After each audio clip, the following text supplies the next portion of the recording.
Պարոն Սուրաբյան, ինչ ակնկալիքներ կան այս գործընթացից, նման քննարկումները ինչ արդյունք կարող են տալ։ Ու մեր համար կոնկրետ դա շատ լավ հնարավորություն էր օգտագործելու ազգային ժողովի ամբիոնը, ի վերջո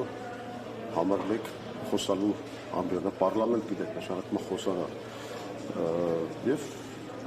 շնորհակալ ենք այս հնարավորության համար, որ եկանք ասացիք մեր տեսակետը։ Կարծում եմ լսեցիք, հա երևի։ Ես նորմալ եմ համարում բոլոր այս քննարկումները, որովհետև իսկապես Նիկոլ Փաշինյանը հանցանքներ է գործել մեր ժողովրդի նկատմամբ, ես պետք է հեռացվի։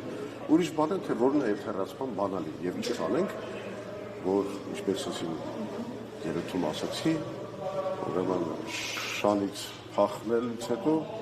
գելի դերան չգնենք։ Պարոն Սուրաբյան, դուք նշել եք, որ լուրջ դերակատարություն ունենալու պարոն Տեր-Պետրոսյանը առաջիկա ընտրությունների ինչ ձևաչափով եք սա պատկերացնում, որտեղ տարբեր քաղաքական ուժեր հիմա առանձին իրենց մասնակցության մասին են հաստատում։ Արդյոք հնարավոր լինելու է համախմբել եւ որ ուժեր հետևում այդ համախմբում։ Ադե թողեք այդ ինտրիգը կամաց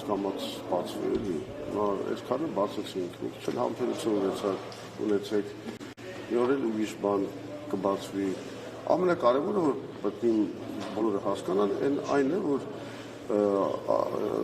Հայաստանի հիմնադիր նախագահը չի կարող անտարբեր լինի կամ անմասն լինի մեր երկրի ճակատագրի նկատմամբ, հատկապես երբ որ այդ ճակատագիրը վտանգված է։ Ինքը չի կարող չմասնակցել այս գործընթացին։ Այս մի հանրապետություն է, որ 10 այլ տղեկի հետ Ղարաբաղ կոմիտեով իրենք ստեղծել են եւ իսկապես հիմնադիր հայրերն են այս հանրապետության եւ բնականաբար իրենց մի կյանքի գործը Ղարաբաղի ազատագրումը արդեն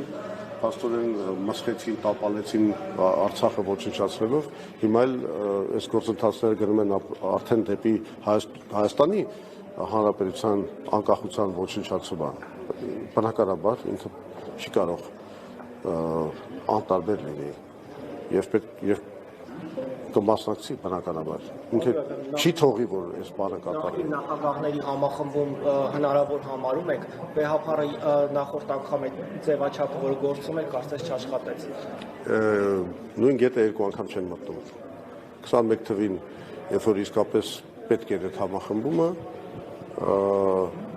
Տեր-Պետրոսյանն այդ առաջարկ արեց, բայց դա չկայացավ, գիտեք։ Հիմա կարծում եմ պետք է փնտրել նոր լուծումներ։ Լայն ճակատագրի քաղաքական ուժեր։ Էլի իհարկե, պետք է լինի լավ համախմբում, քաղաքական ուժերի, հեղինակավոր անհատների, սա պիտի դառնա իսկապես համաժողովրդական շարժում, որովհետև մինչև երկրում մթնոլորտը չփոխվի, ոչ մի բան հնարավոր չի անել։ Մենք սրա մասին չպետք է մտածենք ոչ էլեկտորալ առումով,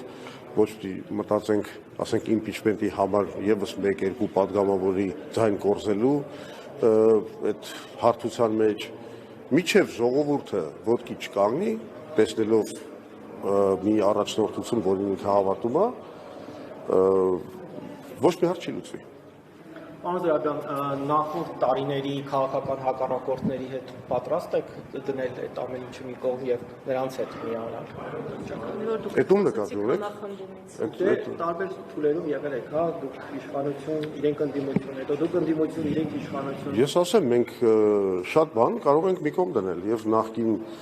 ինչ որ տարաձայնություններ եւ գաղափարախոսական անգամ տարաձայնություններ, բայց պետք է լինի մի պլատֆորմ, որի շուրջ մենք միավորվենք, ասենք մի 5-6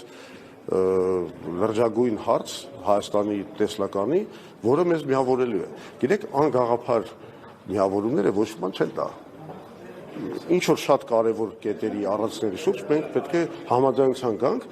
որ նաեւ ժողովուրդն մեզ հավատա, որտեղ ժողովուրդը պետք է տեսնի, իսկ ինչ ենք ուզում անենք։ Եվ եթե այդ ինչը ներկայացվում է, պարզա, որ կարելի է դրա շուրջ արդեն միավորվել։ Մնացածը արդեն այդքան կարևոր չի եւ երկրորդական է։ Փաշինյանի հետ բանավեճի վերջը գնալու եք, որովհետեւ նախկին 3 նախագահներին էր ինքը հրավիրում, ես գիտեմ, որ դուք առաջարկել եք։ Ես կազմ պատրաստ եմ։ Եթե Փաշինյանը նախապայմանը համարելու, որ ես պետք է լիազորագիր ստանամ Տեր-Պետրոսյանից։ Այդ դեպքում ես լրջորեն դրանով կզբաղվեմ։ Մինչև հիմա այդ կրերեք այդ լիազորագրի դիմումը դա ընդհանրապես մի հատ երկիծական ժանրի բան էր, ձեռարնոցի էր կոպիտ ասած, ծաղր Փաշինյանի հիստերիկ մեյլերի այդ բաների ֆեյսբուքյան գրառումների նկատմամբ։ Այդ մարդը ամեն անգամ, երբ որ խոսքը գնում է 2019 թվի պլանի բացահայտման մասին, ընկնում է հիստերիկայի մեջ եւ փորձում է այդ խոսակցությունը շեղի նրանով, որ իր հետ պետք է անպայման գան, չգիտեմ, նախագահները բանավիճեն։ Այնպես դու այդ հարցը լուծի մի հատ 2019 թվի պլանը բացահայտի։ Ինչ կա այդտեղ։ Ասում են Տեր-Պետրոսյանը սենց է արտահայտվել, Քոչարյանը նենց է արտահայտվել, Նիկոլա ում է այդ հետաքրքրում, թե ոնց է ամեն մի նախագահ, ոնց է այդ ամեն ինչը մեկնաբանում։ Հրապարակի բոլոր պլանները մեր ժողովուրդը եւ խելք ունի եւ փորձագետներ կան, թողեք մեր հանրությունը ինքը իր դատը անի։ Քաղաքացիական պայմանագիր խմբակցության։ Բայց այդ մահ է իրանց համար, իրանք չեն անի, մահ է, վախենում են։ ՀՊ ղեկավարը խմբակցության ասում է վախենում են դրա համար չեն գալիս։ Ինչից է վախենում։ Բանավեճի ասում է գիտենք որ Նիկոլ Փաշինյանը Տեր-Պետրոսյանին կծեփի կներեք արտահայտությանս համար։ Ես կծեփեմ Նիկոլ Փաշինյանին, ոչ թե անգամ Լևոն Տեր-Պետրոսյանին, ես կծեփեմ, որովհետև Նիկոլ Փաշինյանը ոչ Ղարաբաղյան խնդրի փաստաթղթերին է տիրապետում, կատարյալ 0, ոչ աշխարհաքաղաքական գործընթացների ներկայացումներին է տիրապետում, կատարյալ 0։ Այդ մարդուն ես կծեփեմ պատերին։ 5 րոպե չի դիմանա, ինձ հետ ինքը բանավեճի։ Հələ 5 րոպեն բանա հարցական, ես մի քիչ զապաս տվեցի իրան, էլի մի քիչ ֆորա տվեցի։ Չեք խոսում։